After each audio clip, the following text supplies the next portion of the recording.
Thank you very much for coming on this actually beautiful night. A little cold, yeah. Before Sunny and Jeannie come, I just wanted to draw a couple things to your attention. This is the first of 3 programs on immigration.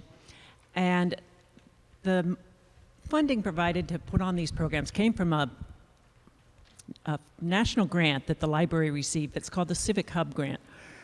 And it takes, what? Oh, yeah, sure.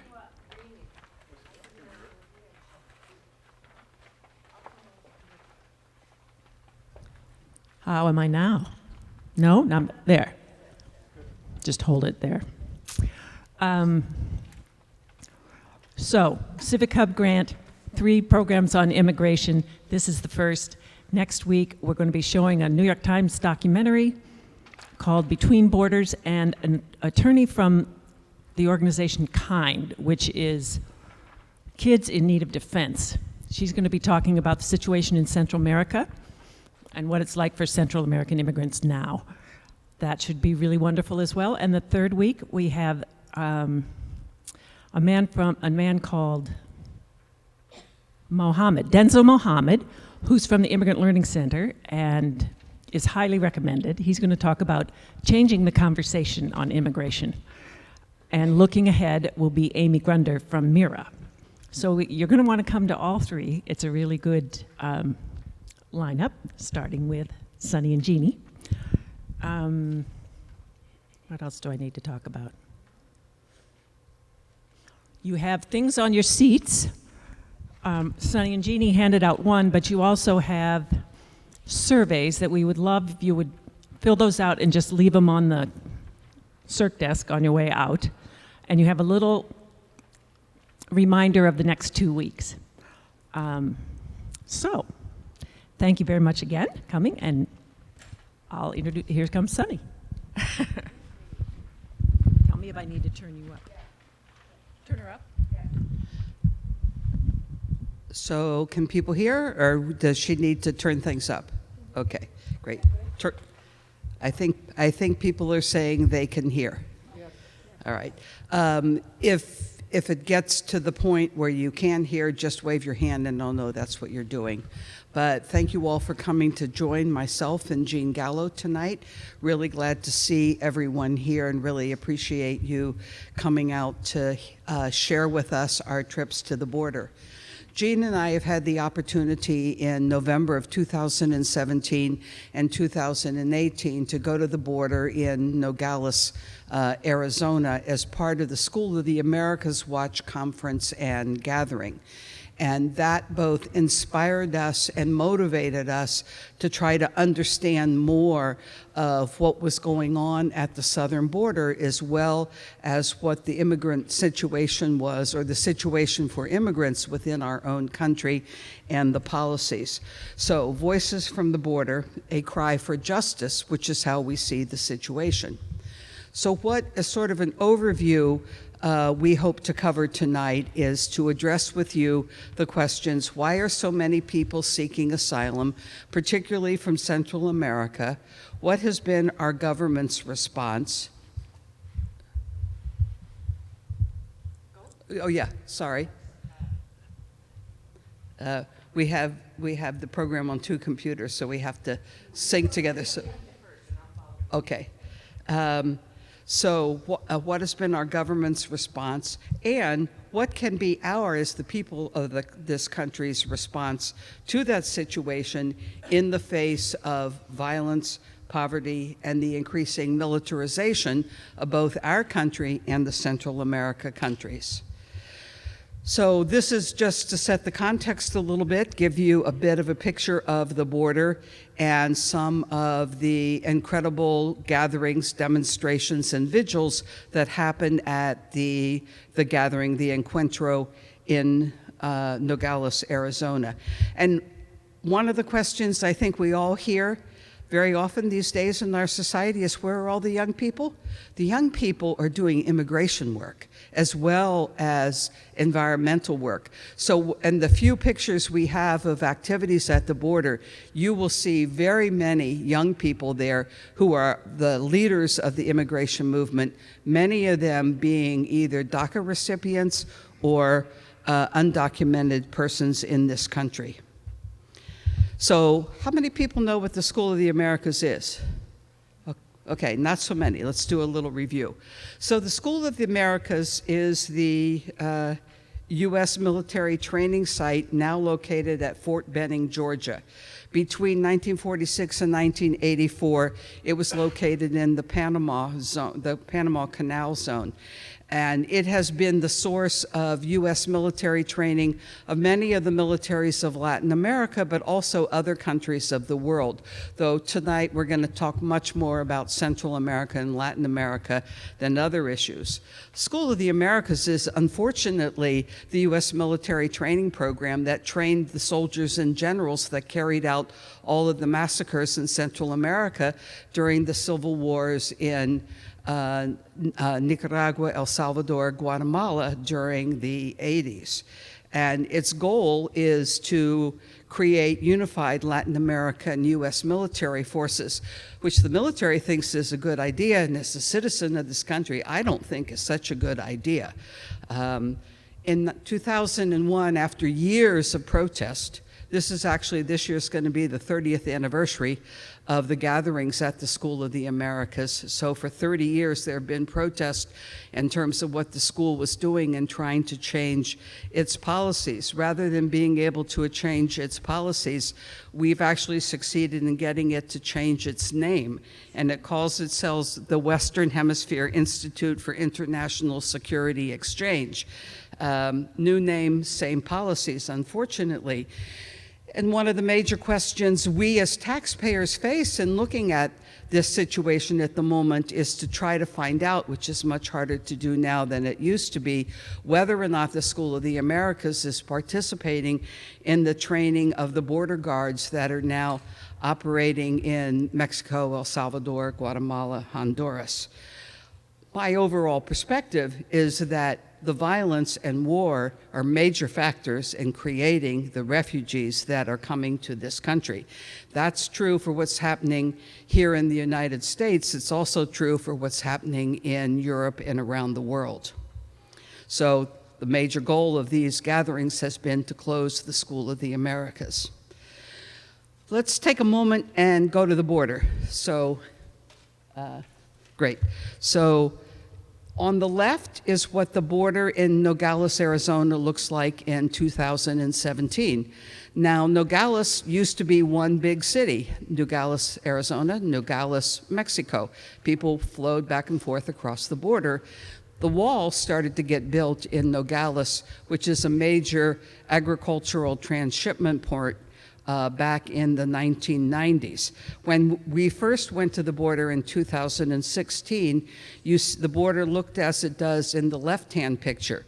Those are the steel bollards that we're hearing about in the news that are 18 feet high, and then they have a 3-foot solid metal plank on the top of it.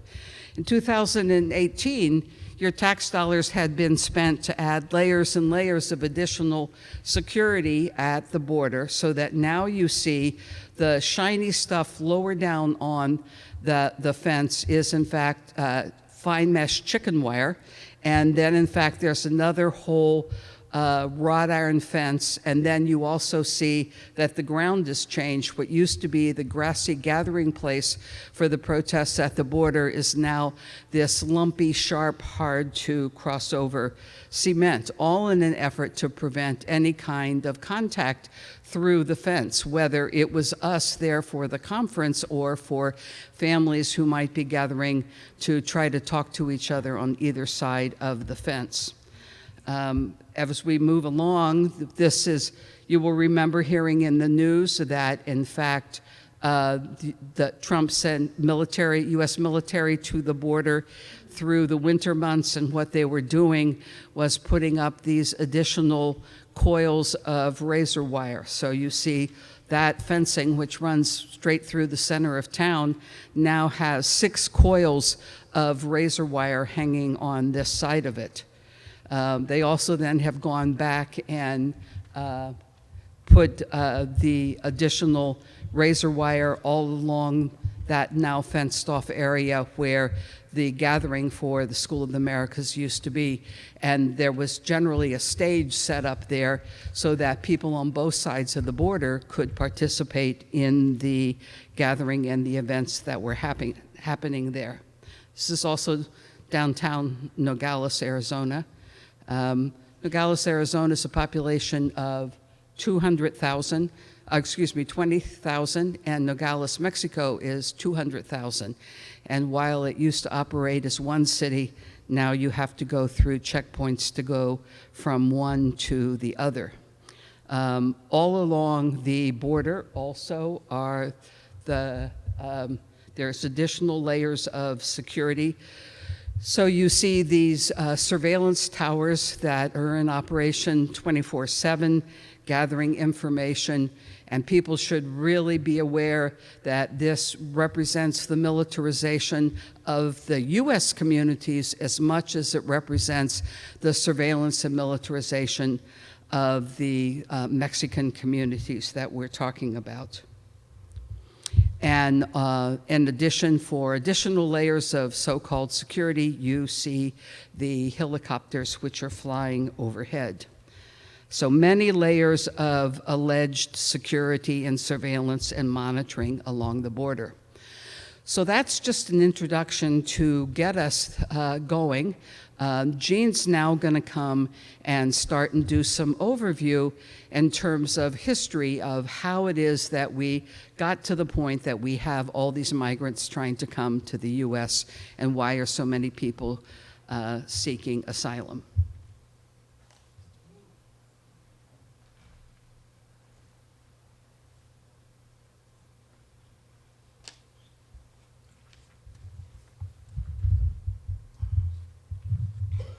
This is what I'm supposed to use? Yes. Okay. So the question is, why are so many people seeking asylum? In order to start that, I'd just like to read, I'm going to do a lot of reading because I want to keep it contained, because if not, I just keep going on and on because of all the information I have. So I really am trying to structure it. Our government right now maintains the largest immigration system in the world, and that's according to the Marshall Institute, that is a legal aid kind of place, center. But immigrant detention in the U.S. is not new. It did not start with Trump, though he, oh, wait a minute, I'm sorry.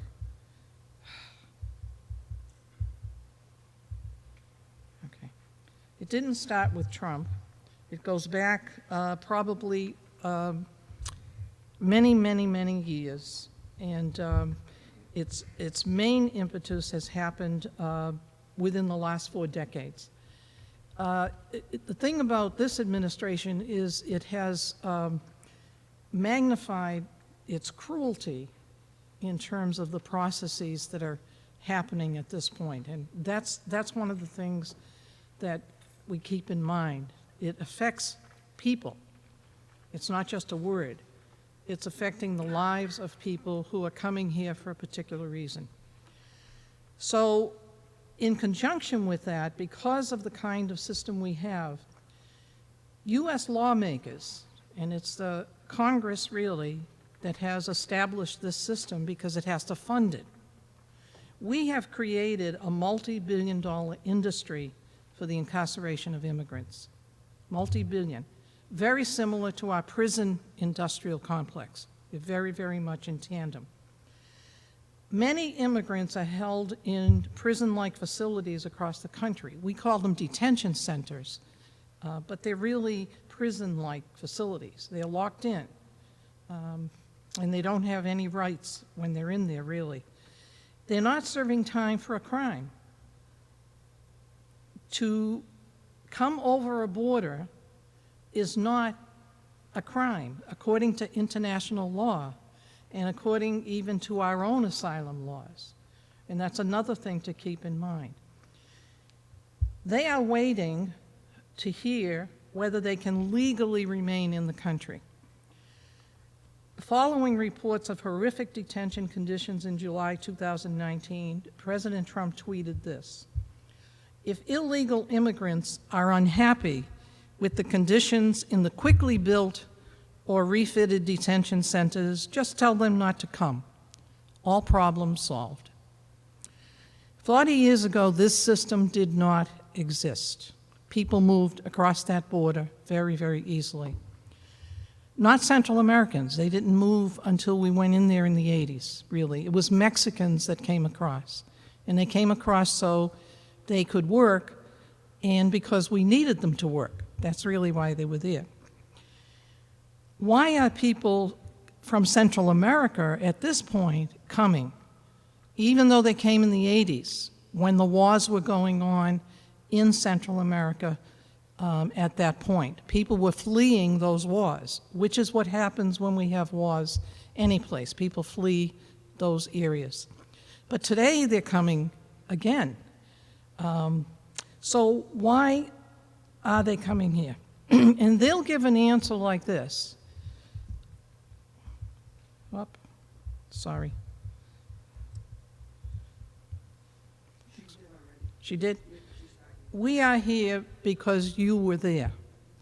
And think about that. We are here because you were there. What does that mean for these people? It goes back. Their reality is directly related to the policy that was forged as far back as 1823 with what we know as the Monroe Doctrine. And the Monroe Doctrine justifies any intervention on our part into Latin America. Now, this is 1823. Into Latin America, if we perceive that they meaning those countries in Latin America as a whole, and Central America is going to be a piece of that, if we perceive that they need any help because some other power is coming in and taking things that we want to have stay in this area, this hemisphere. At that particular time in 1823, who was in Latin America? The Spanish, the Portuguese, the French, the English, okay? And we wanted to get them out of there because at that point in our history, we were trying to expand. We had the movement west, and we filled that all in, and then we continue on into seeing that we needed things happening in Latin America in terms of our particular system. In 1846, so 1823 to 1846, a new term came in, and it was called Manifest Destiny. And what Manifest Destiny did was to give a religious reason for why we were doing what we're doing. There was an idea that was presented that we had a special mission from God, to spread our particular brand of economic, social, and political organization throughout the Western Hemisphere. Now, ultimately, Manifest Destiny really became a worldwide reality. And again, we use this all the time now. It is our role, because we have such a superior system, to make sure that the rest of the world has that same system.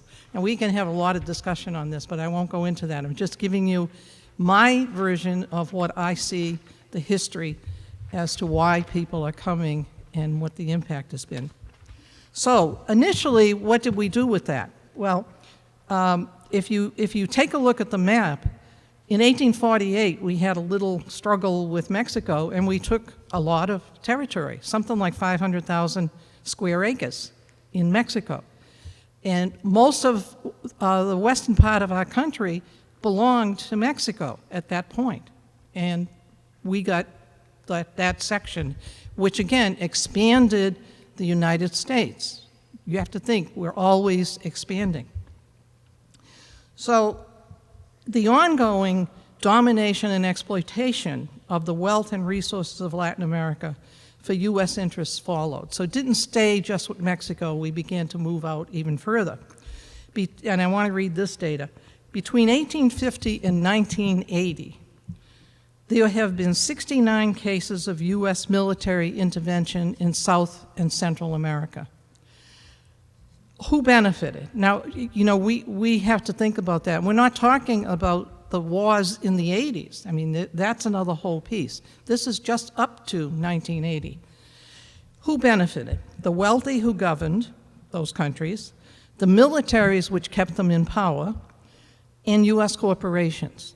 Small as they were, those U.S. corporations. They needed places to get their agricultural products, you know, and eventually we got into industry. And we put the industry in there rather than having them develop their own industries. Most of these countries, for a long time, stayed as agricultural areas, which meant their people were peons, really. They didn't make much in terms of survival. That was their situation. The masses did not benefit. Their experience was one of misery, poverty, injustice, oppression, repression, discrimination, marginalization, premature unjust death, and the ongoing struggle to survive. That has been the reality of that area of the world and other places, but we're talking about Latin America and Central America right now, from the majority of people in those countries, and it still is the situation for many of them today. Now, the attitude of the U.S. is not any different than it was jumping ahead to 1927. And I'm going to read you a quote, I hope. We do control the destinies of Central America, and we do so for the simple reason that the national interest absolutely dictates such a course. Until now, Central America has always understood that governments which we recognize and support stay in power, while those we do not recognize and support fall. That was done in 1927. That has been our policy all the way up to the present for this particular region. It still is today, and Sonny is going to get into that when we get to some of what has happened in those countries in terms of Trump and his pressure on them. We think of those countries as our backyard, as places that we own and that we tell what to do. We did it as far back as then, and we're still doing it now. That's the reality. Now, the world order that was created after World War II enabled the realization of world empire. And at that time, we founded the UN.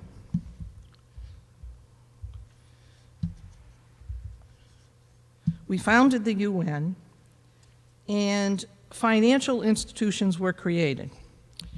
In 1948, a major thing happened with the creation of, or with the proclamation of the UN Declaration of Human Rights in 48.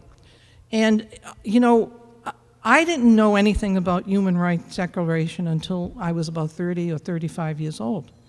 We were supposed to be taught it, but I was never really taught. And I think that's true for most people in our country.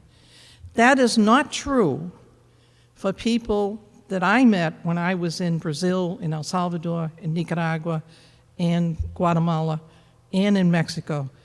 They learned the UN Declaration of Human Rights in the 70s, the 60s and 70s, in cartoon form, many of them, because they didn't know how to read at this point. So that's how they learned it. And they began to understand, and this is the importance of this declaration, that they were human beings, that they had rights as human beings. Beth, I'm sorry. Okay. Okay. Okay. I want Article 1, which keep going. I'm sorry. This is hard. The very first article in the UN Declaration says this: And remember, this came about because of what happened in World War II, okay? The devastation and the killings that took place. People said, you know, if we don't want to have it happen again, we have to create the institutions that are going to prevent it. And the big thing is we have to say that everybody has human rights. And in order to ensure that we wouldn't have such a war again, we will try to enact those and make those rights reality. That was what the UN was supposed to do, and that's what the international order was supposed to accomplish. Article 1 says, all human beings are born free and equal in dignity and rights. They are endowed with reason and conscience and should act towards one another in a spirit of brotherhood. That's what it says, okay? Think of that. Human beings have human rights.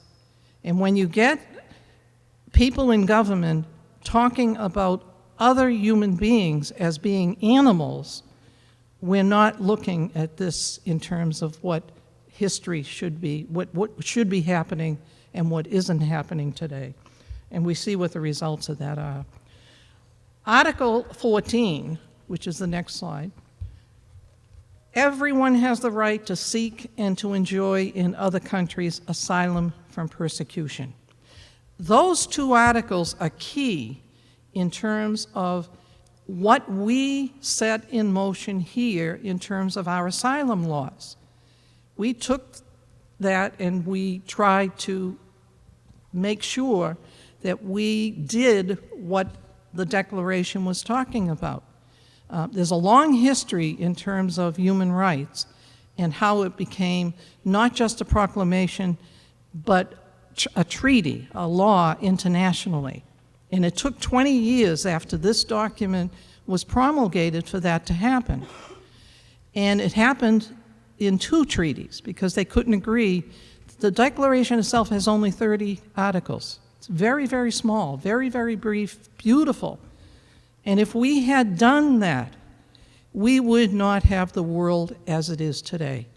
If we had accomplished what we had envisioned at that time, it would not be what we're seeing, which is a lot of war around the world, and tremendous inequality, and the tremendous reality that people do not have access to what they need to be human, dignified human beings. Okay, so that's a reality. Okay, so two other documents came from these 2 documents, but these 2 articles specifically, and it was the UN 1951. She's there. Is she? I'm all, you know. I'm hitting this wrong, so sorry. In 1951, the UN came out with a Refugee Convention of 1951, and in 1967 was a protocol on refugee status. The US ratified that in 1968. And in 1980, we incorporated those particular acts into our asylum law. Okay? So we agreed that this is what was the basis of what we would consider for, worthy of asylum. Now remember, in the time after World War II, most countries were not nations. There were only 54 who really were there when the UN was founded. Where were all the other countries? They were colonies. And that's why their reality was what I described to you.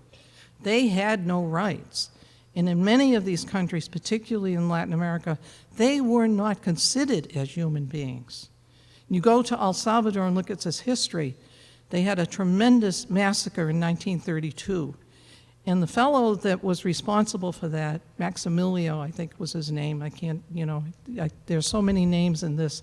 He considered ants more worthy of life than human beings, okay? Literally, that's what they look at. So we incorporated this into our structures. All right. So the Latin American bishops in 1968, because of the reality of what was happening in the world, wrote this: "From the depths of the countries which make up Latin America, a cry is rising to heaven. It is the cry of a suffering people who demand justice, freedom, and respect for the basic rights of human beings and people." Now, in the years since they wrote that, okay, so that's 68, tens of thousands of people in Latin America, in Central America, have been tortured, mutilated, killed, or disappeared in the hemisphere, especially in Central America, in El Salvador, in Guatemala, in Honduras, in Nicaragua, at the time of Somoza, before they had their revolution. Why?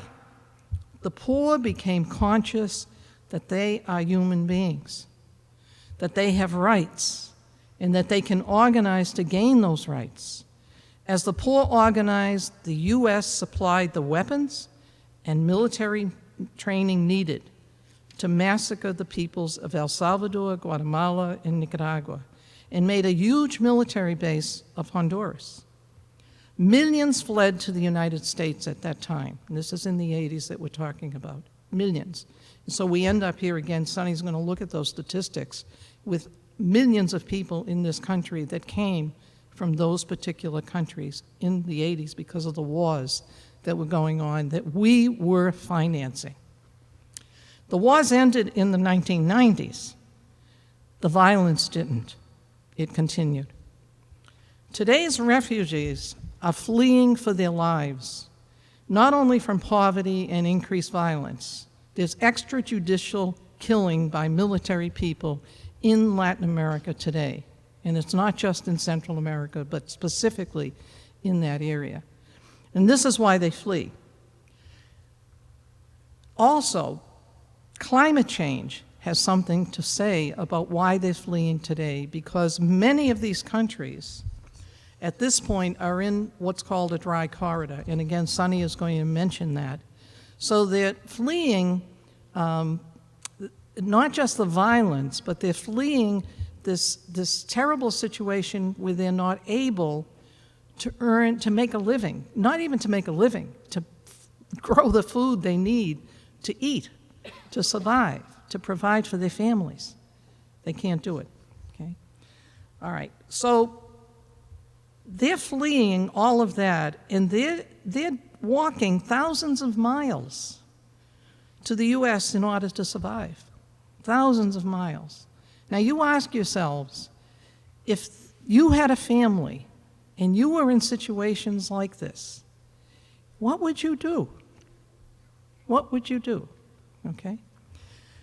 By detaining refugees or exiling them to Mexico before their status is determined, the U.S. is in violation of those laws that we passed and that we have on the books right now, and we are in violation of our international treaties. Okay? This is the reality of people today. And I'm going to stop here, but in summary, what do you mean in summary? Oh, it is? Oh, well, I don't really need to do that one. But just think, migration is not going to stop. Migrants are going to continue to keep coming. And the question that we're asking really is not just now, but what does that mean for us in the future? You know, and I want to say this now, Sonny, so I don't have to come back at the end. We are moving our border, not just to the U.S.-Mexico border, but it's now in Guatemala, it's now in El Salvador, it's now in Honduras, it's even overseas in the Middle East and in India. We have people training people there to be Border Patrol. And it's not to keep people from coming here, it's to keep people in those countries so that they can't get out to come here. When you think about that, that's what I want to leave you with. The situation is very, very serious for people. They don't walk thousands of miles for nothing. They come because they want to survive. And the policies that we have, which Sonny's going to talk about, mean death for many of them if they're sent back. That's the reality. And I'll stop there. Yeah, I know. I can't leave it. Okay, so we think one of the problems that many of us in this country have in understanding what's going on with immigration is we don't know the history and we have no framework to evaluate what we're hearing in the news. So that's what Jeanne has just shared with you, the history of how we got here. And we suggest to you that human rights, the UN Declaration of Human Rights, and our own asylum laws are indeed the framework that we ought to be using as we move forward to try to figure out what we do with immigration. So obviously the overall is no more deportations from this country. What I'm going to try to do now is very different than the history that Jeanne was just sharing, because one of the things we all get subjected to is in the news, we hear about one issue at a time without sort of ever putting together all the things that are happening around immigration. So even though it's a lot and I'm going to move through it quickly, these are some of the issues we're going to try to take a look at to see, so that you have a chance to see the whole immigration policy in one place. We'll take a look at some statistics. We'll talk about what temporary protected status is. We'll look at DACA. We'll look at Operation Streamline, which, as Jeanne noted, was put in place by President Bush and President Obama. Our immigration policies are not horrifically new. They've been very bad for some time. We move forward to the zero tolerance policies of the Trump administration, and then escalating from there, we have what is now called Remain in Mexico, the difficulties of safe third country agreements, and then we will come back and take a look again at some of the specifics of the U.S. and international asylum laws and what we ought to be doing. So even though the problems around and the handling of immigration abusively is not new, there certainly has been a major escalation of those policies and how they're carried out during the Trump administration. And this was, if you remember, all the way back at the beginning of his announcement for the presidency, when he in fact said they will be bringing drugs, they will be bringing crime, they are rapists, they will infest our country.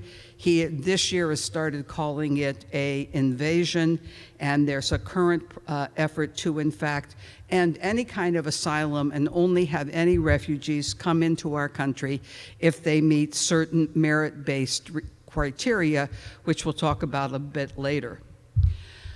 Looking at the whole refugee situation in the world, there are now more than 72 million people who are refugees and seeking refuge in other countries around the world. When you look through what some of the U.S. response to that has been, you see that in 2016, we were open to 85,000 refugees coming to this country, and almost that many were admitted. With the increase in refugee problems around the world, that was increased in 2017 to 110,000. But then when the Trump administration in 2018, we go down to 50,000, then 45,000, and in fact, only about 42,000 were admitted.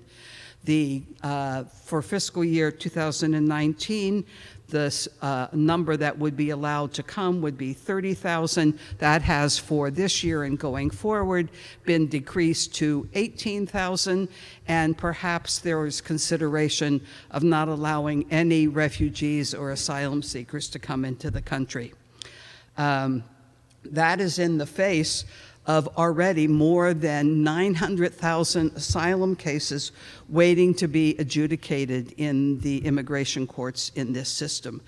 One of the questions I think all of this raises is, are we putting our resources in the wrong places in terms of the border wall and militarization, as opposed to really having sufficient, appropriately trained court personnel to move those asylum cases forward? Let's also take a look at a moment in terms of what the numbers of internally undocumented or so-called unauthorized people are in our country. So even though we have been hearing in the news a lot about the tremendous increases in arrivals this year, and it's true they have increased, overall from 2006, where we had more than 12 million unauthorized, undocumented persons, it actually declined in 2016 to 10.7 million. And who are these people? Most of the people in those numbers, except for the huge arrivals in 2018 and 19, are long-term residents. 66% have been here for more than 10 years, with a median residency of 14.4 years. Most of the children living with undocumented parents were born in the United States. And then in 2019, we see the huge increase from Central America, as Jeanne has talked about the rise in violence within those countries, as well as the growing problem of climate change-induced crop failure and increasing poverty. Now, all of that gets pretty shut off in about September of this year, where the so-called Remain in Mexico program gets put into effect, and the number of arrivals and apprehension at the border has been greatly reduced. But the problem hasn't gone away, and that is the central point to make. Even though the 100,000 people a month, which was happening over the early part of the summer, has been shut off, those people have still been leaving their countries and are being held in very unsecure situations in Mexico at this point in time. For a long time, as Jeanne said, the arrivals from Mexico because of worker programs had decreased, and now again, suddenly in October and November, the number of people trying to come from Mexico is on the increase, and that relates to the Safe Third Country program, which we will get to in a little bit. At the same time, through all of the summer, as we said, the number of arrivals from Central America was greatly increasing. And recently, through just like the months of August, September, and October, in addition to the large number of Central Americans trying to enter the U.S. across our southern border, we see increases in the number of people from Cuba and Africa and Asia. When we look at some of the numbers of those apprehensions over the last year, we see in 2017, it was about 40,000 for the whole year. In 2018, there was a great surge so that it was now more than 62,000. And then, in fact, in 2019, we see that there were almost 860,000 people who were undocumented, illegally trying, so-called, to enter the United States. At the same time, that 110,000 people who arrived at the southern border with legal papers to enter were refused entry. So that's a piece that doesn't get highlighted in the news very often, but is an important piece to know that, in fact, even people who had legal visas when they arrived were, in fact, denied entry to this country. And I think the question that we go forward with, to which, I certainly don't have an overall answer, we as a country have to make the answer together, is how should we respond both to that huge increase of people who are here, as well as to the decrease in the people who are now being forced to remain in Mexico or are giving up and going back home to situations of extreme violence, military violence, police violence, and climate change crop failure. This graph sort of talks about some of those numbers up to a certain point in time in September of 2019.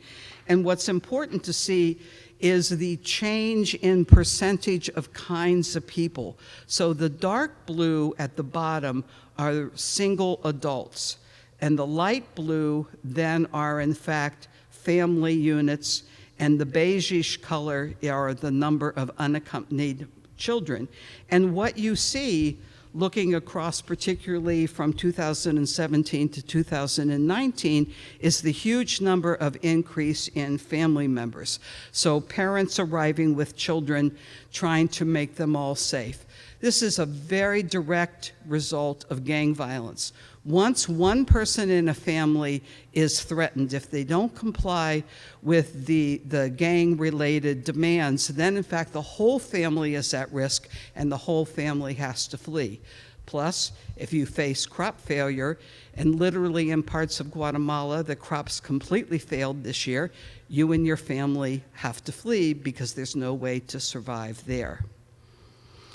So let's look at some of the very specific programs that we have to keep a track of. So temporary protective status is a mechanism in which the government has the ability to say, because of horrific conditions, often environmental, earthquakes, hurricanes, people have the ability to come for temporary protective status in this country.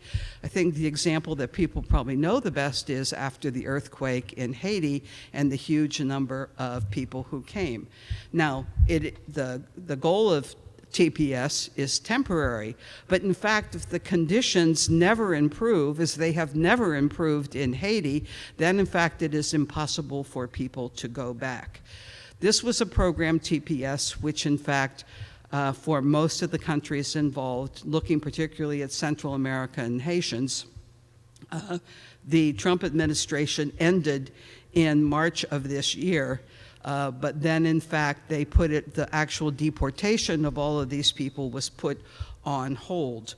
There has just been a decision within this last week in which the Trump administration has granted an extension of TPS to El Salvador, Haitians, Hondurans, Nicaraguans, and people from the Sudan and Nepal. I don't know so much about the Sudan and Nepal situations, but at least for El Salvador and Honduras, the issue here is in fact that they have those countries have been forced into the safe third country agreements, and in exchange they seem to have gotten an extension of TPS for the citizens of those countries that are in fact residing in the US. But all of those are temporary extensions of TPS. TPS does not hold any path to either permanent residency or citizenship, and this particular problem illustrates, I think, that in fact it is not just the presidents, Clinton, Bush, Obama, Trump, that we can lay the blame on, but we in fact need to work vigorously with our Congress. So some kind of immigration reform, and we'll talk about that at the end in terms of proposals, really gets moved forward so that people who have now been here for 10, 20, and 30 years on TPS have a way to remain in this country. This also directly affects the economics of the home country, because when you look at all of these countries, a good part of the gross national product of those countries comes from remittances of those families here in this country to the situation at home. I believe when you look at Guatemala, for example, the remittances to Guatemala are about 25% of the income in that country. But you'll also notice, even as I say that Guatemala is not among the countries that are covered by TPS. Guatemalans do not have TPS. There was some legislation, which again we'll talk about in a bit of detail later, in the House of Representatives this year, that opened up what is called the Promise Act and for temporary protected status, that would start to open up TPS for a path forward to at least permanent residency. Another program we hear about is DACA. Now, I think DACA is really important because it's an important program. I think most people are very in favor of seeing DACA move forward to some kind of permanent status. But people need to understand that DACA is not a program available to every young person who came to this country with their undocumented parents. It is very much a merit-based system in which you have to meet very detailed criteria to be able to remain a DACA recipient. You have to have come at 17 or younger. You have to be able to document that you've been here continuously for 4 years. You have to pass a background check. You have to have made advances through high school or into a college. There's a medical exam, and you have to pay a fee. DACA was halted in the spring of this year by Trump. No new applications are being taken. And part of the problem is the level of fear amongst kids who are eligible for DACA is so high that even people who are eligible for DACA are not either applying or applying for their renewals because they understand if they apply for DACA in this administration, they will be outing their parents. So we have this program that has loopholes in it, but in fact, it is not necessarily very effective. With the old DACA program that was one of the administrative acts of the Obama administration in 2014, you could move forward to permanent residence if, in fact, all the first criteria were met, and then, in fact, you advanced and could demonstrate your knowledge and ability to use English, as well as U.S. history and government. And I have to say, I think we all should find out what the test is for DACA kids and see if we can still pass it. Another criteria that helps you get permanent status within DACA is if you have served 2 years in the military. Now, this is completely ludicrous. I mean, Jeanne laid out the whole situation in which our military is training their military, which is the source of some of the violence that they're fleeing, and we think that they should go into our military here? So there are some real disconnects in terms of how policy tends to operate. It is also important to note that the resolution of whether DACA will continue or be eliminated is before the Supreme Court on November 12th of this year. But it is not the merits of DACA that is before the Supreme Court that is going to be decided. As you'll note, I said that Obama put DACA in place by executive order because, in fact, nothing passed through the Congress. And the issue before the Supreme Court is if it was put in place by an executive order, why can't it be ended by an executive order? So we are at very serious risk of losing access to the DACA program.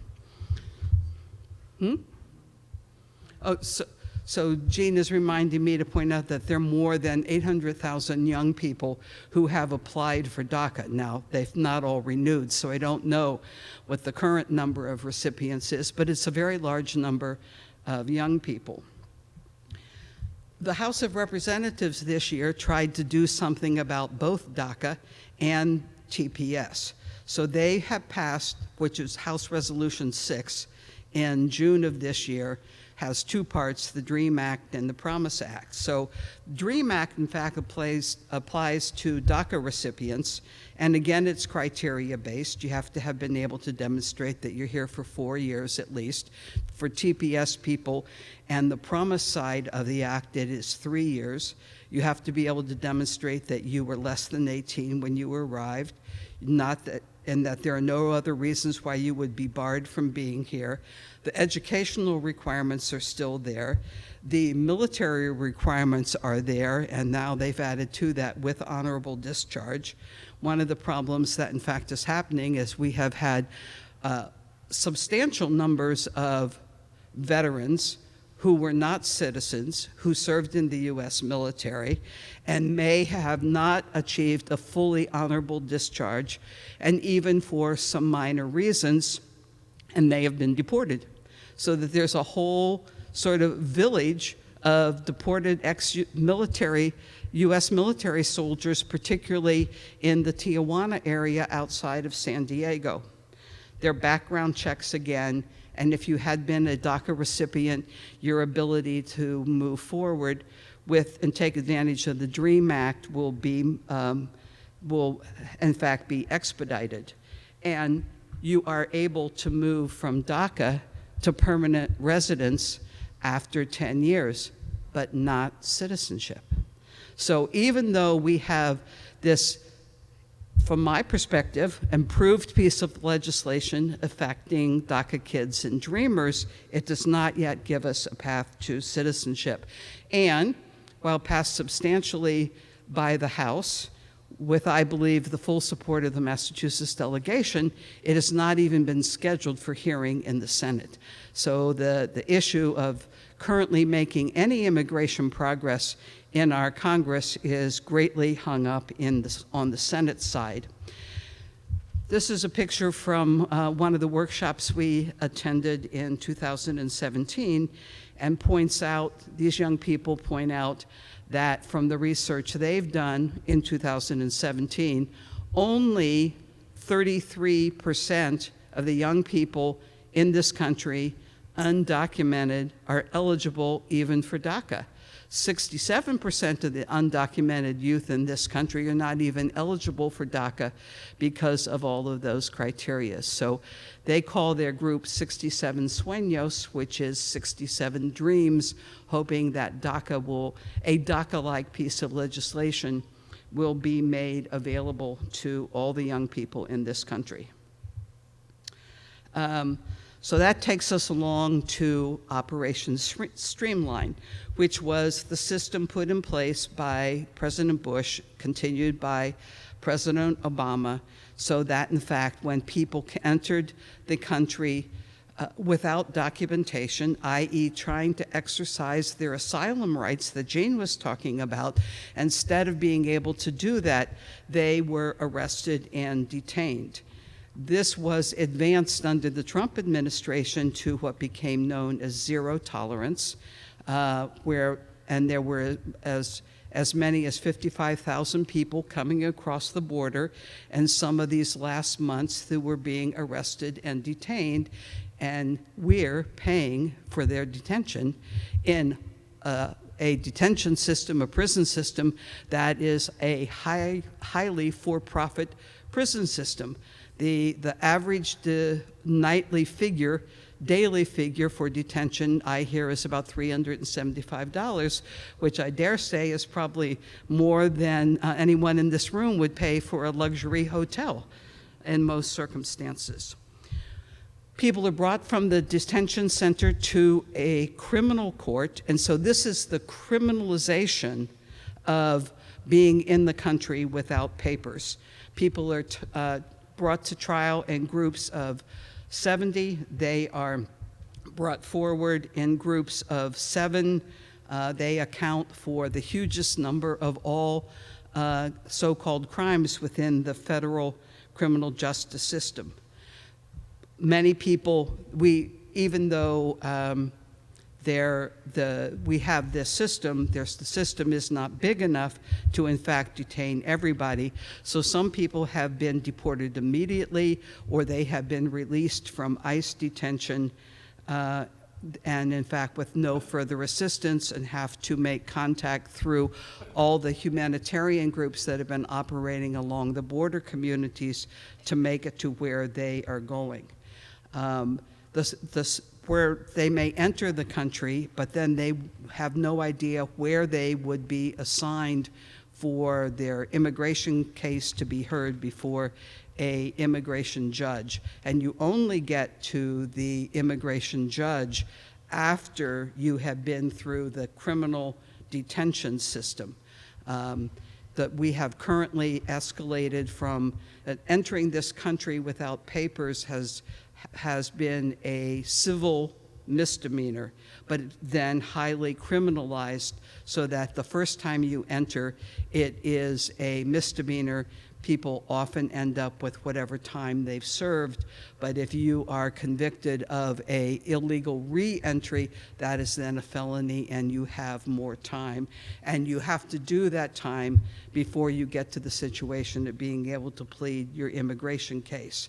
Now, this is Operation Streamline during the 2016, 17, 18, 19, up to the point this fall where the Remain in Mexico program was put in place. So we don't have as many people being freshly detained, but the detention centers are still full.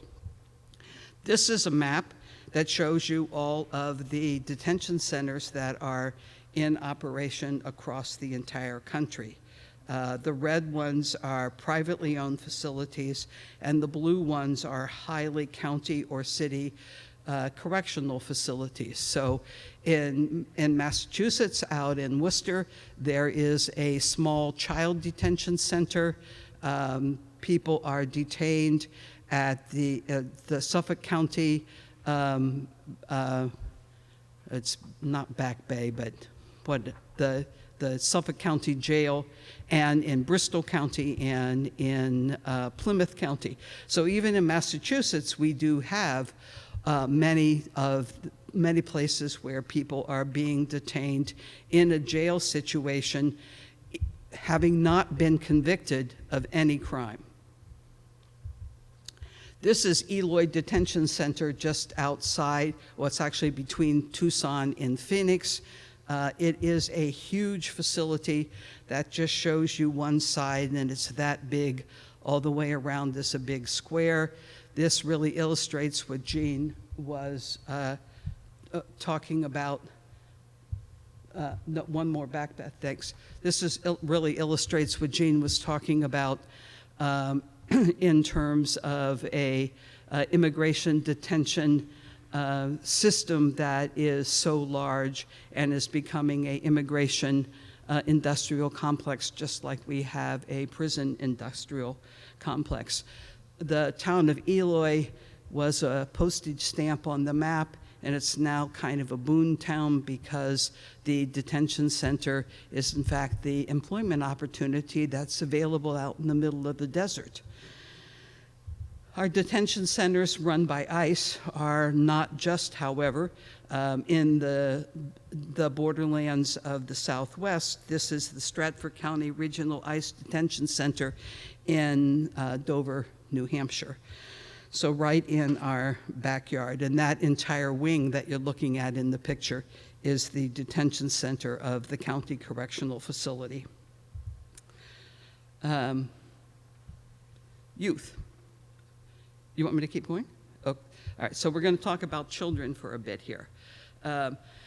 So we all heard the terrible news throughout the summer of children being taken from their parents or unaccompanied youth being jailed, and it was ordered to be stopped by the court. Unfortunately, it has continued. I was reading an ACLU report today that said that more than 5,000 children were separated from their parents. Most of them have been reunited, but not all of them. And more than 1,000 children have been separated from their parents since the court order was to stop. This is a real violation of the policies that are in place through our agencies that are supposed to respond to immigration. Customs and Border Protection is only allowed to detain children for 72 hours, and then they are supposed to move over to the Office of Refugee Resettlement, where there also is a 20-day maximum required by the case law, and there are many children who are still being contained longer than 20 days. There are huge problems with these facilities. When they are on federal lands, they do not have to meet any of the kinds of requirements that we would assume that any of our children here in Massachusetts in some sort of a correctional facility would have to meet. The staff do not have to go through criminal records check or sex offender records checks, no fingerprinting, no background checks. And in those facilities that are run by ICE, this is where the staff are not permitted to touch the children, and the children are not permitted to touch each other. With some of the pressure over the summer, again, principally through the work of the ACLU, children were being released from these facilities faster, but in fact, they have not all disappeared. This is the Tornillo Children's Detention Center in Texas, which is now probably not in use. It's much harder to get information now than it was 6 months ago. This is a big tent facility in the southern borderlands in Texas, where it was up to more than 3,000 children being detained there at one point in time. And after the protests that went on outside of Tornillo, it was closed, but it's still there. And the children that were there when it was closed were transferred to Homestead, Florida. And while this facility may look at least clean and decent, it is extremely crowded, and you have children from many different countries all thrown together in this very militarized kind of setting. And it is also on its way to being taken out of use, but they seem to come back into use as we go forward. And then the next one is a picture from in the detention facility in Clint. And this is one of the facilities that raised all of the concerns about children in cages. And it shows you the situation of all the children crowded together just on benches, just with, aluminum foil, mylar blankets. And this is from the facility where their children were not being provided appropriate food, not being able to access appropriate hygiene, etc. So while Clint also has, to the best of anyone's knowledge, been closed, these problems were real. They were not things that were made up, as they were called by some people as fake news. These are the 7 children that died in ICE custody over the course of the last year and a half. I show you their pictures to follow up on Jeanne's point that these are real people. These are real human beings.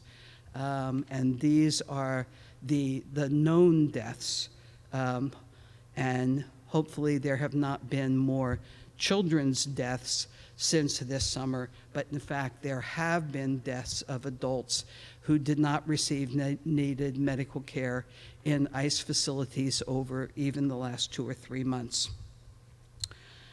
This is a story also, again, that I apologize for telling you painful stories, but Jose Rodriguez was a 16-year-old boy playing on the Mexican side of the border in Nogales.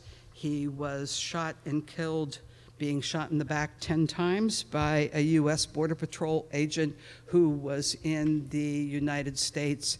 And Jose is only one of approximately 100 people who we know have been killed by the Border Patrol.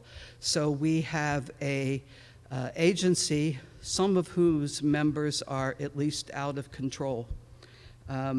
Twice the officer who shot Jose was brought to trial, and twice the first time it was a hung jury, the second time the jury couldn't come to a decision and the judge told them they had to, and so they found him not guilty. So, and this is Oscar and Valeria Romeros, the Salvadoran father and daughter that we know died while trying to come across the Rio Grande to get to this country. So throughout this summer, we had the problem of how we were going to respond to all the youth that were coming into the country, unaccompanied minors, and there were many sites for increased detention of unaccompanied minors in Georgia, in Montana, and in Oklahoma. Currently opening any new facilities seems to be on hold because most people, whether they are single adults or families or unaccompanied youth, meaning teenagers, are being returned to Mexico. So the huge numbers of people coming across the border now are having basically to fend for themselves in some of the most violent of Mexico's cities. Let me talk for just a moment about the Flores case law, because these are the criteria that, in fact, our government is required to meet if they are detaining children. So it is a requirement that they be housed in decent and humane living conditions, as opposed to ICE and Border Patrol saying it really was not their responsibility. They are supposed to be provided with English lessons and other basic lessons Monday through Friday, to have access to recreation and leisure, and they are supposed to meet the same criteria as any other non-secure facility that would be licensed to hold children or youth. The proposals from the Trump administration have been rather draconian to eliminate English classes, eliminate other education, recreation, and legal assistance. And then, in fact, the Trump administration proposed that the requirements of the Flores case be dropped completely. They said they were meeting all the requirements, so there didn't need to be any ongoing criteria. And thankfully, the federal appeals courts in September ended the Trump administration's attempt to say the Flores case did not apply anymore. So the criteria that are there are still the criteria that children and unaccompanied minors are supposed to be held in, but it's very difficult to get access to these facilities to determine what is actually being done. So, just to remind us all, having looked at some of the violations of our asylum laws, that indeed it is legal to seek asylum. People ought to be facilitated in their applications and have their cases reviewed and heard. Jeanne? Huh? What should happen with asylum?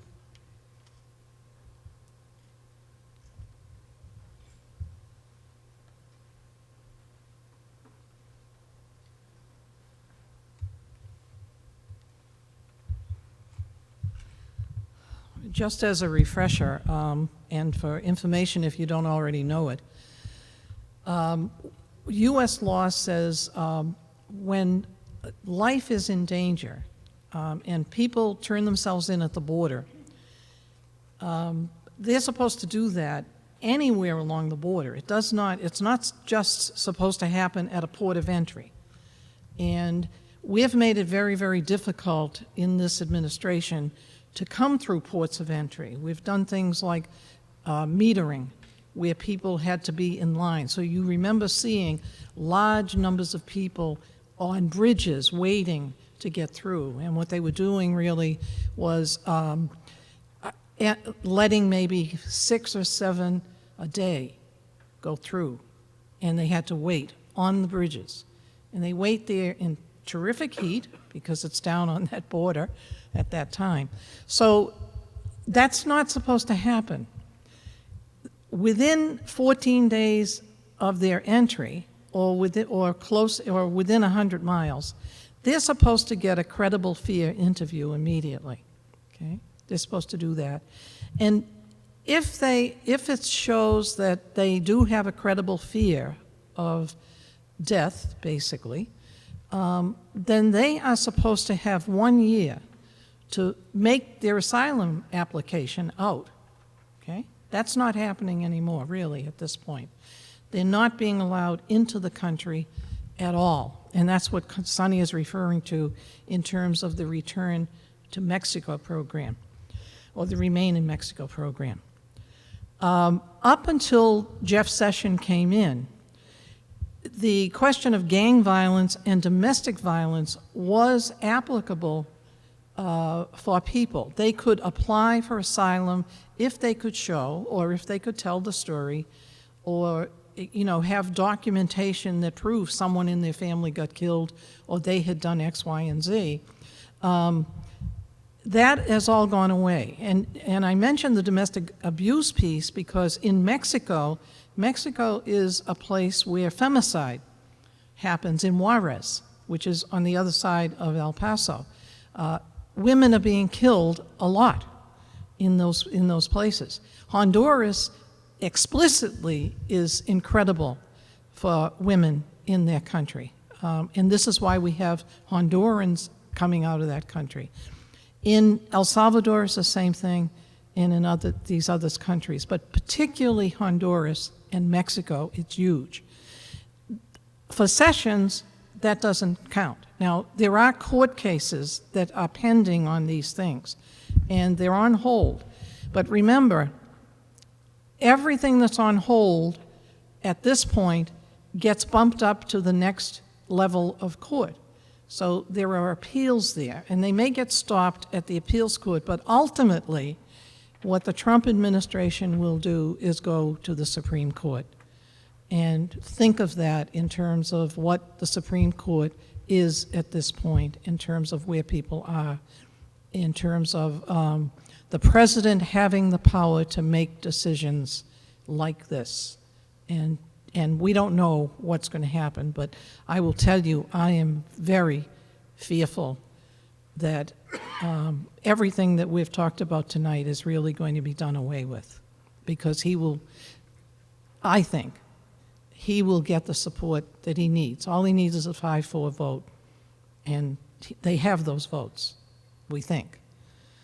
So, in March, Trump talked actually about ending all asylum so that nobody would be able to apply for asylum in our country, to our country. Will he be able to do that? His Remain in Mexico program, where he sends people back to wait, they can be, think of what Sonny said. We have, 900,000 plus cases of asylum pending now. Now we have another 60,000 people waiting in Mexico that are going to be pending now. Some of these asylum cases, they've been waiting for years. Okay? So they have to wait in another country now, whether it's in Mexico or whether it's in Guatemala or whether it's in Honduras or El Salvador. Okay?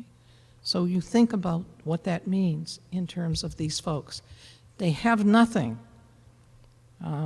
They have hawked their lives, really, in terms of getting money to get into our country or get to the border, not into the country. And people will say, well, where do they get all the money to pay the coyotes or to travel?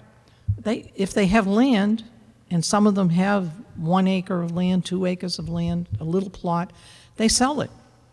They get rid of it. Or if they have a house, a little shack even, they get rid of it. They borrow. They become indentured so that they have to keep sending money back to that place. And you should know that the gangs are connected from one country to another. So that if in one country there's a gang question and they want to get to another person, the same person in another country, they have access to that. There's a lot of communication going on that gives no protection to people once they flee some of these areas. So it's a very serious situation. And what they are doing at this point is this credible fear interview. People are supposed to do those credible fear interviews that are trained. And what the Trump administration is now saying is that we're not going to have people who are trained to do that. We're going to let the Border Patrol people do that with no training. The same is true for having a judge. They're trying to get rid of judges in the asylum cases so that immediately the decision is going to be made right there, right then, and they will get deported. And it sounds, I don't know, barbaric, and it is. It is. Okay. So anyway, I'll just move along through this. We won't do that. Now, the Remain in Mexico program that we've mentioned, just so we say this for quickly, it's, I don't know if you have that. Okay. It was put into effect in January of 2019, and it is being contested, but it is still operating because the Supreme Court gave the go-ahead to do that. And it was one of the unusual times where the Supreme Court took an appeals court decision and said, we will put that on hold because it's been going back and forth. When they first did it, they went to the courts, and the courts said, no, they can't do it. So it was put on hold. It was an injunction put. They went to the next level, and that court said, yes, they can do it. Then it went again to somewhere else, and they said, no, you can't. And then the Supreme Court stepped in, and it hadn't gone to the Supreme Court yet. It's still pending in the Supreme Court. But the Supreme Court said that we'll let it go, let them implement it, while they're waiting for it to come here. That's unusual. That usually does not happen. But that's the reality of what is happening. There is no detention here in the United States if this is enacted, and they intend to put this right across the U.S. border because people are still going to come. You have to understand that. They're not going to stop coming. They're going to try to come. So they're also setting up courts that are video courts on the border so that instead of having people come into a court, there's going to be a judge that may be, 1,000 miles away, but he's being zoomed in via video. There are no lawyers present, and not enough, and they have no observer that's able to be in court, where today, if somebody is in an asylum court or has been in an asylum court, you could have observers there. You can't do that in these courts that they're setting up along the border at this point. And if they say they have fear of persecution in Mexico, they might get in, but they have to really put a lot of proof in now in terms of why they're saying that, even though we know that if they remain in Mexico, it's a real danger. It's a problem because of what's in Mexico. And there are not enough shelters, really, in Mexico to take care of the people that are there. And I know from people that are down there, and there are people going to these areas, and they're going to help, to do whatever they can for the refugee population that's there. Where they were making things happen on this side of the border for all those people that were put out on the street, they're now going into Mexico. They make sandwiches, they get clothing, and they bring it over the border to the people who are in the shelters in the border. So we have some positive things happening from our population who really care about the fact that this is happening to people. As of August, what we think is that there are more than 55,000 that are being held in Mexico. And Mexico has succumbed to Trump's pressure and has put National Guard on the northern and southern borders to turn people back to Guatemala. They're not letting them in from Guatemala. They have the guards there. And there are Border Patrol people from the United States assisting. We used to call them, what was the term that we used when they went to Vietnam? They had a term, or advisors, okay? They're calling them advisors, but they're Border Patrol people who are training those folks to do this task. And they're doing that in El Salvador and in Guatemala and Honduras as well at this point. What they have pressured in the Trump administration has been that Guatemala, El Salvador, and Honduras agreed to serve as what they call safe third countries. And all that means is that people who traveled through those countries and or from those countries through other countries and went into Mexico and then tried to get into the United States. They couldn't come because they had gone through another country and they had to apply for asylum there first.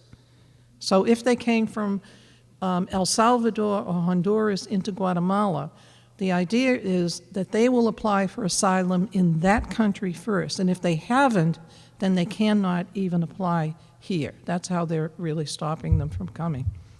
So those countries, El Salvador, Honduras, Guatemala, those are some of the most violent countries that we know of in the world at this point.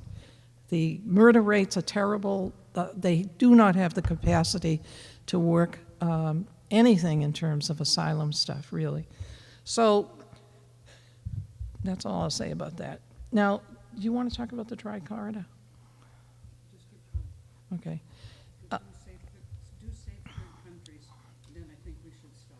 Well, I think the thing with the safe third countries is that how did he get those countries to agree? If you remember what he did, particularly with Mexico, and he's done it with the others, he threatens them in terms of putting tariffs on their products, okay?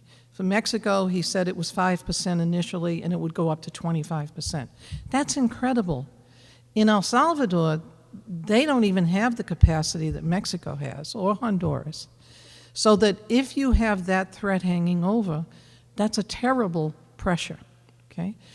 Or they will not let remittances come into the country from here. They will stop it, or they will tax those remittances. So there's pressure that's been put on in terms of if you don't do X, Y, and Z, we won't do this. You will not get this. You will not get aid. And he's cut off aid initially. And now the aid that they have that has come back has been really for security purposes more than anything. So the safe third country is really a big question because they're not safe. I'm not going to say anything about that.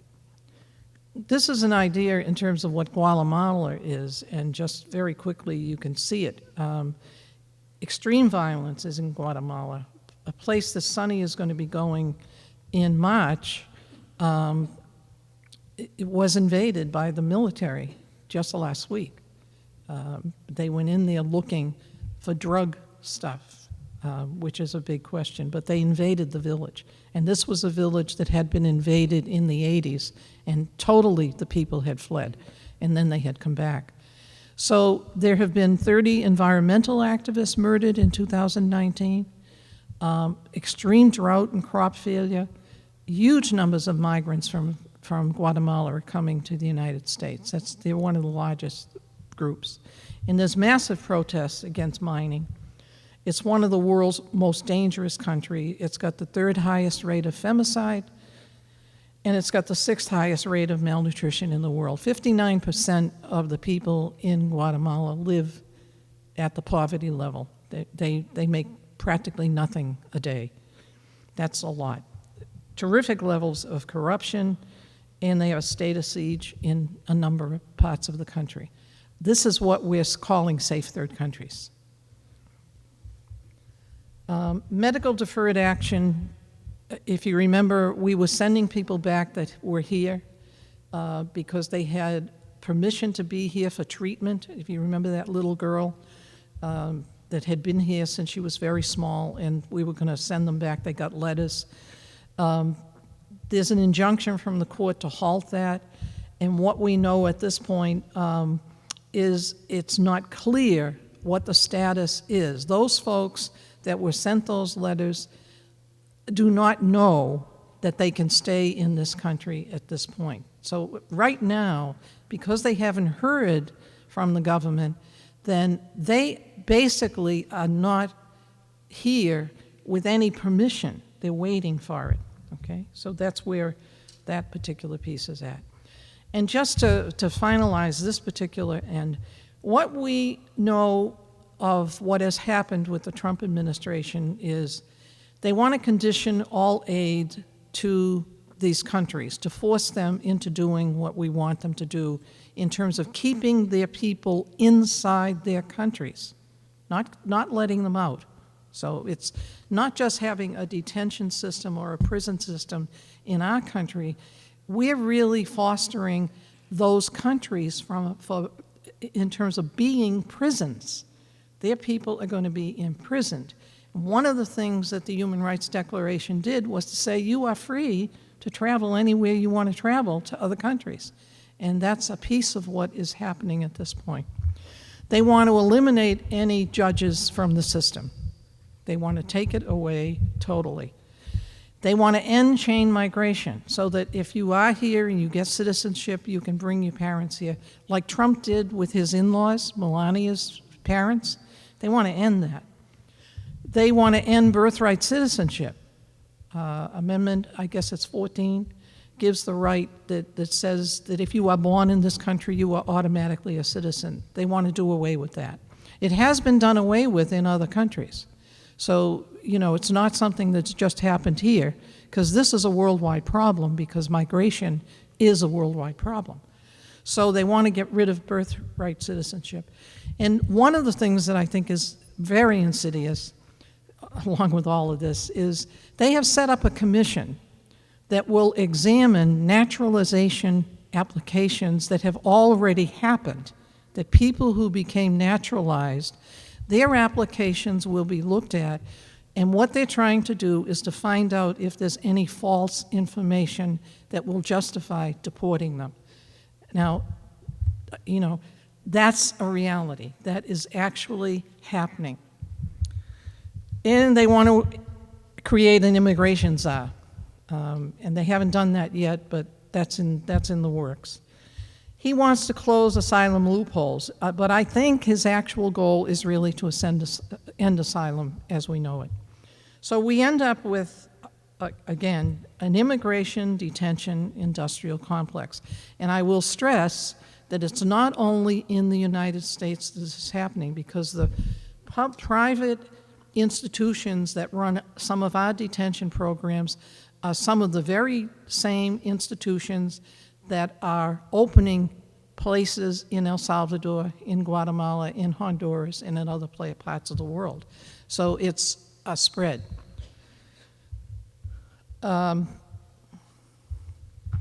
This is a Border Patrol checkpoint in Lebanon, New Hampshire. The Border Patrol is one of the largest federal enforcement agency, law enforcement agency that we have. And it's got a large budget. And it can operate 100 miles from any border. So from the Canadian border in 100 miles, it can operate. Lebanon, New Hampshire is one of those. And what that means is they can stop anybody that they want to in that range. They don't need justification for it. They can stop them, just as they can stop them coming up from the Mexico border. They can stop them in terms of an airport, because the airports are considered borders. They can stop them from the ocean.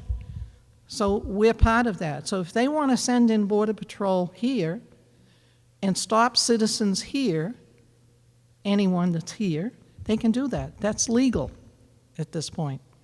So, yeah.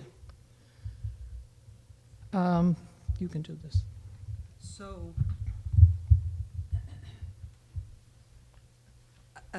as you see, there's very much to cover, and I really thank everyone for their attention and staying with us, because I know it's a lot, and obviously we could go on for a while longer, but I think we want to stop and have our remaining time so that people can ask questions, make comments, share your concerns. We've tried to teach ourselves, and from the workshops we've gone to learn a lot about immigration, but we don't know everything there is to know about the current immigration situation. So if other people have points they'd like to add, I really invite you to do that. And in fact, Beth is going to come and get the the moving mic, so that if you need a mic, you can ask a question. But we can, even while we're doing that, if people have comments or questions, let's get started.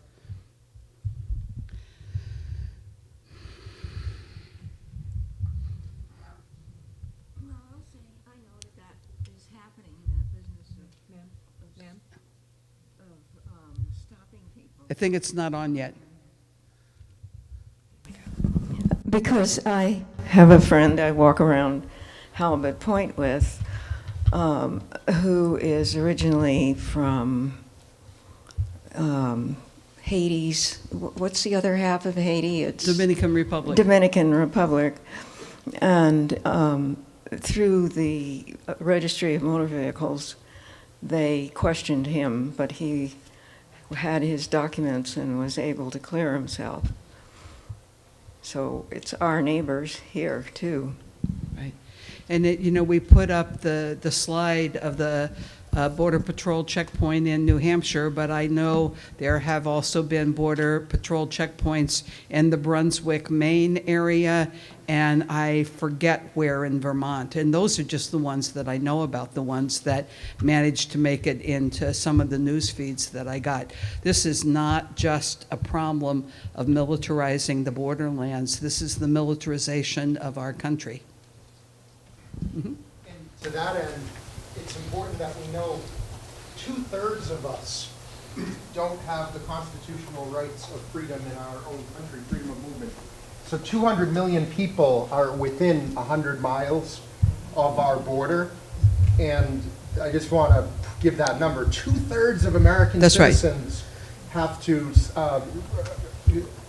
bow down and give up our Right. constitutional rights Right. of freedom to move, freedom of movement.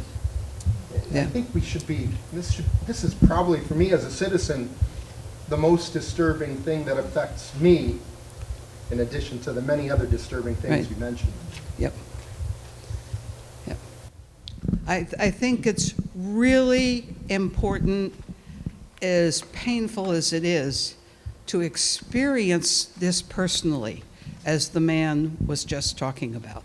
It is really, really important that we don't just know the immigration situation in our heads, but we know it in our hearts and our bodies also. And that will help us take the actions that we need to try to get some clear shaping of an immigration policy that, to my mind, needs to be humane and based on the human rights that Jeanne was talking about as we began. Mm-hmm. And then, This is a personal question for you. Are you not afraid to travel there? I know this is not your first trip.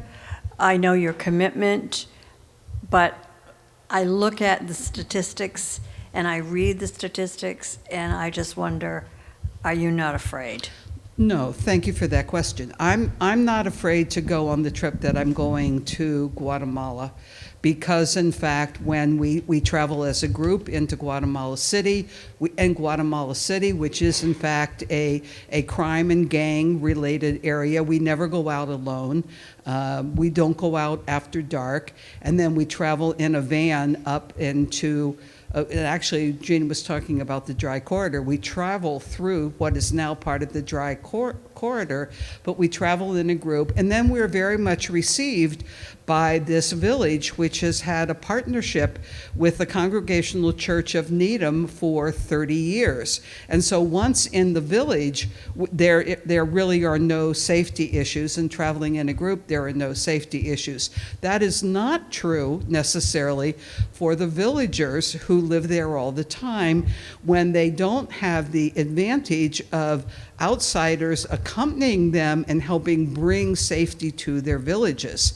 So when we're there, their safety increases, and in fact, our safety increases. This is a village that really runs itself. I mean, it has an incredible commitment to education, has a remarkable elementary school and middle school, and they have been self-governing within their own municipality for the 30 years of their existence, supported and assisted by the Congregational Church of Needham.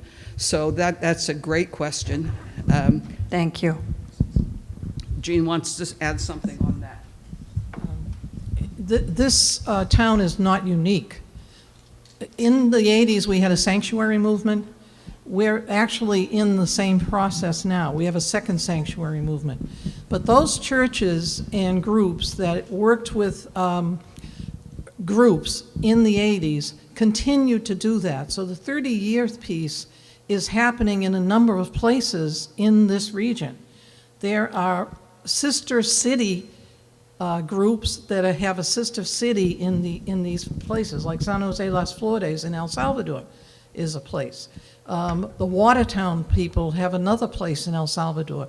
So people here have been responding for years in terms of helping the development of these particular towns. And they work with people in a holistic, participatory way. They're not coming in, as our government often does, and telling them what it is that we will give them. They work in terms of what the people who live there want. And like in Santa Maria Teja, education was a huge piece of what they really wanted to see happen. And that has been a piece of it. And the same is true in San Jose Las Flores that we know of. So I don't want to leave us thinking that good things are not happening. There are good things happening, and people are responding in both areas. And people themselves there have organizations that are really working to empower themselves and to develop in those areas as they want to have themselves develop. People don't want to have to leave their countries. They really don't. They only do it because they have to do it. And there are great efforts being made to try to keep people within the countries. We don't make it easy in terms of government to government. That doesn't work.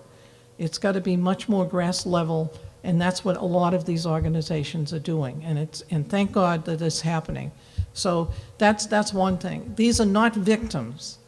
Even in our country, when they come here, think of them as agents of change. They're people who want to change things for themselves and their family, and they walk thousands of miles to do it, or ride, whatever they can do.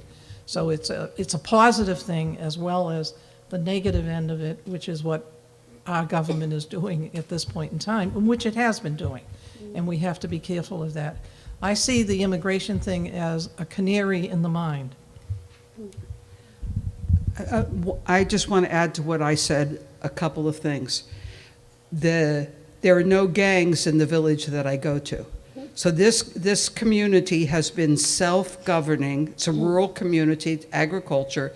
They've been self-governing. They have great commitments to their youth. They do incredible educational work. Lots of scholarships available through their partnership with the folks in Needham, and they're getting many people off into the university. So they have dealt internally with their development issues, which is not that it's easy in the economy of Guatemala, but because they have dealt with the futures for their youth, they do not have the gang problem. They do not have a drug problem. Yes, there is some alcohol problem, but not very extensively. So because they are dealing with their own situation and are agents of their own future, it becomes a safe place. Now, I have more fear in terms of the immigration stuff I do in this country. Some of you may know that I have had a number of letters in the local newspaper. After the last one that I had in, which addressed the medical deferred action stuff, I got a wonderful phone call telling me that I and my rapist friends were no longer welcome in this community and I better leave. So this is what we as a community have to deal with. Now, that was just a phone call that I hung up on. But that is what we have to figure out how we're going to deal with. Let's turn to somebody else. Actually, right here. Oh, okay. Sorry, Hi. I didn't see where the microphone was. That's okay. So we have 2 adopted children from Bolivia, and they're beautifully brown and black eyes. One is doing AIDS. My daughter's doing AIDS research at Harvard. She was not that long ago at a T station in Boston and screamed at to get back to her own country. Are you a DACA baby? What are you doing here? My son is working in for the veterans in the Boston area. And recently ICE was on the T in Boston, and, he was very nervous about it. But so we feel brokenhearted about, it affects our family a lot. Did I hear that Trump was only going to take people if they had health insurance? And do you know anything about the Mormon family, what happened with that? Yes, it is in the news, and the details are not completely available to my knowledge yet, that this is the movement towards the only people who would be admitted to this country who would be able to meet particularly economic criteria. And one of the economic criteria would be that, in fact, people be able to demonstrate that they have enough money to provide their own health insurance forever. How that gets operationalized, what the specific language is, I don't know. I think it's not clear what the Mexico Mormon family assassination story is all about. So people who haven't seen this, there were at least 9 U.S. citizens, Mormons, who've been living in northern Mexico for some time, who were gunned down in a gun battle. It's not clear if the 3 women and 6 children and the other people who were injured were accidentally caught in the crossfire between 2 different gangs, or because they were traveling in a big SUV, often assumed to be a gang-related sign, that it was assumed that the vehicle that they were in was transporting gangs. And this is in an area of Mexico where there are 2 rival drug-related cartels fighting for control of the area. So I have not seen any more details of that. It does not look like it was directed at them in any kind of specific way.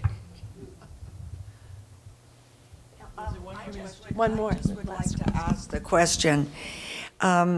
First of all, what, in the ideal world, what accommodations can you make for thousands and thousands and thousands of people coming into this country? You can't just assume they're going to live with families. What are you going to do? What is the United States proactively able to do in order to address the needs of an incoming population? And we're talking, I can't remember your numbers, but something like 800,000 people. Right. What are you going to do with them? That's right. Well, I think there... I have one more question. Okay. Just one more question. You don't address the fact that black people in this country do not have their human rights. That's correct. So that we have a bigger problem than just accepting people who are in need. We have a much bigger problem, and I think, in fairness, you have to address that. People are concerned, worried that we are not going to be a white nation. And you have to address that in your lecture, because it's a reality. Yeah, no, I think... Not that I agree with it. But. Yeah, no, I think that's absolutely correct, and I will point out, if, I know people were all handed one of our action suggestion sheets, and you'll note that right at the heading of it, we talk about the fact that we need to acknowledge that the immigration proposals happening in our country are very racist, and they add to the racism problems we already have, whether that relates to people from other countries who are already here, whether our own African American population or our own indigenous population. These are all part of the same issues societally that we are up against. And your first question, I think, is a great question, because it's a question, what are we going to do? That's not just a question that comes to me. That's a question that comes to absolutely all of us. First of all, we're a big country, so our ability to absorb many more people is possible if, in fact, we decide that is what we want to do, and we want to be a welcoming country, acknowledging our country's responsibility for the massive migration that is coming from Central America. And we talked a lot, Jeanne talked a lot in particular, about the issues of asylum and human rights.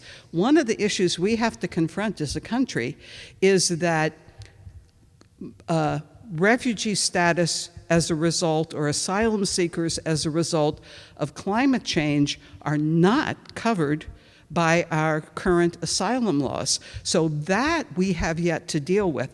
Are we going to be welcoming and try to move forward and address those concerns? Or are we going to lock people out, knowing that when we lock people out, we're locking ourselves inside, and is that what we want? The numbers of people who have been able to work have decreased, so that there are segments of our population, when you look at agriculture, landscaping, construction, and restaurant, and home health work, all of those sectors of our economy now have huge gaps in the number of people who are employed. So we actually need a lot more people in this country who would help fill those positions. Okay, so we need to think about that. It's also true that most people who've been coming, at least the huge numbers from Central America, they come with other family or friend contacts in this country. So that, in fact, if we didn't insist on locking them up, but in fact help people move through to join the other family and friends that they have in this country, we would not have these huge numbers. And one of the groups we talk about in our action sheet, for example, is Annunciation House in El Paso, Texas. It's actually a network of houses. It's not just one house. And I would urge you to go to their website and get a look at what they're doing, because they're an excellent example of what Jeanne was talking about in terms of the kind of incredible hospitality that the communities along our southwest border have been offering to migrants that have come through. Annunciation House, in and of itself, with its network in El Paso, has in fact been, there have been days when they have received more than 1,000 people into their shelter system, and it's a very short-term shelter and hospitality system to give people a few days rest, clothing, food, help them make their transportation connections to move on to their families. Even the unaccompanied minors coming to the country come with their family's telephone number written on their arm, and they're being denied access to telephones to let their family members know that they're here. I'm very sorry. We need to close this down because of, yes, thank you. Thank you very much.